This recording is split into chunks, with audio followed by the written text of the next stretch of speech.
Hey everybody, it's Eric from epautos.com, your Libertarian car guy, driving along here in the Ford Transit Connect. And I'm going to rant a little bit about electric cars, but first I have to pass these two Clovers, and I will show you the full passing power of this fully operational little cheesy minivan thing, which I actually like a lot. There's a review of this thing up at epautos.com, and also a video that I took of it. So bear with me a minute while I try to get around these Clovers. Let's see if I've got a clear shot. I think I do. Yes, here we go. Bye-bye, Clovers. One Clover down. Second Clover. There we go. That was a Sebring Clover. That's like the Toyota Prius hybrid. Clovers really seem to gravitate towards Chrysler Sebrings for some reason. But anyway, that's neither here nor there. What I want to talk to you about now are electric cars.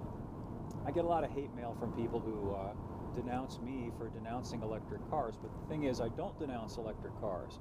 I denounce government subsidization of electric cars. I denounce the forced production mandates that are being passed.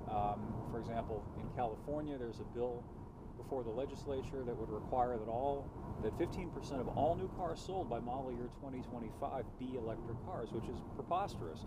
Stop and think about it a little bit. If these electric cars are so fabulous as we're constantly told, there would be no need for either the subsidies or the mandates. People would simply buy them. Oh my God, a massive Clover cluster. Hang on, we're going to take a break here while I see if I can get around. I've got at least 3 Clovers to deal with. It's amazing. Clovers are everywhere. Oh my God, I don't think I'm going to be able to make it in my poor little Transit Connect here, which is not exactly high performance, but if I can't pass these guys, I'm going to have to talk to you for a long time, because it'll take me forever to get where I'm going. Let's see what we got. All right, I'm going to put the transmission into sport mode for whatever that's worth. Here we go. I can't wait to see what kind of Clover is at the head of this Congo. We're going 36 miles an hour now in a 55 mile an hour zone where most people are driving 60, 65. All right, let's see what we got. If I've got a clear shot, I'll be able to get them. Yep. Okay, here we go. 1, 2. Oh, I won't be able to get around the third one. Maybe I will. Let's see. Maybe if I time it just right. Clover! There we go. All right, anyway, back to electric cars. The tragedy is that the subsidization of electric cars like the Tesla is probably the reason why we don't have electric cars that wouldn't need subsidies.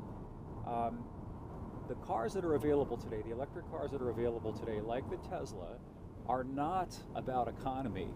Far from it. They are about performance and luxury and green snobbery. Nobody in his right mind buys a car with a starting price of $40,000, and that's the estimated price of the new Tesla. The actual Tesla that you can buy starts at around $70,000. Nobody in his right mind buys a car like that because he's interested in saving money. It's about a variety of other things, and those things are perfectly fine, but it's ridiculous to talk about them as being economical. And right now, the least expensive electric car you can buy, I think, is the Nissan Leaf, which Nissan cannot give away, and those things start at $30,000. Well, here's the problem with them. With all the emphasis on luxury and performance, they're expensive. Why not focus on economy? If a manufacturer could focus on those basics, what I would do if I were going to make one of these things is to make it as light as possible by minimizing all of the superfluities. I certainly wouldn't have leather seats. Might even skip air conditioning. Why not? There are ways to make a car that's viable without air conditioning through clever venting. Cars used to have very clever vent systems such that unless you were caught in stationary traffic on a really hot day, you could get by without air conditioning. In fact, most of the cars of the past were like that.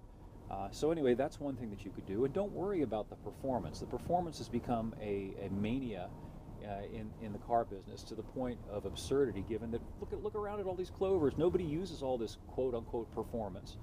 The slowest new cars today, like the Prius, take about 11-ish seconds to get to 60, and that's super speedy compared with what the cars of the past were capable of. So I think an electric car that took, say, 13 or 14 seconds to get to 60 would be usable and drivable and acceptable, particularly if the thing cost, let's say, $20,000 without subsidies, and actually had a decent range, not the pathetic 30, 50, even 100 miles that current government subsidized electric cars have. But let's talk about a real world, realistic range of about 150 to 200 miles driven normally, not creeping along at a gimpy pace, being able to drive it. Then I think the things would be marketplace viable without subsidies and without production mandates. So it's ironic when you stop to think about it that the very forces that would prompt a consumer acceptable, economically sane electric car onto the market have been stymied and gimped by the government, which tries to rush to market electric cars that are luxurious and high performance because they can't be sold on their economic merits. Anyway, that's all of my ranting for today. I hope you'll stop by the site and check out the most recent articles, including the one about environmental rabies. I've also got a longer article about road clovers, like these people that I've been videoing today for your entertainment. So there'll be more of that on the way. Thanks for viewing, thanks for reading, and we will catch up with you next time.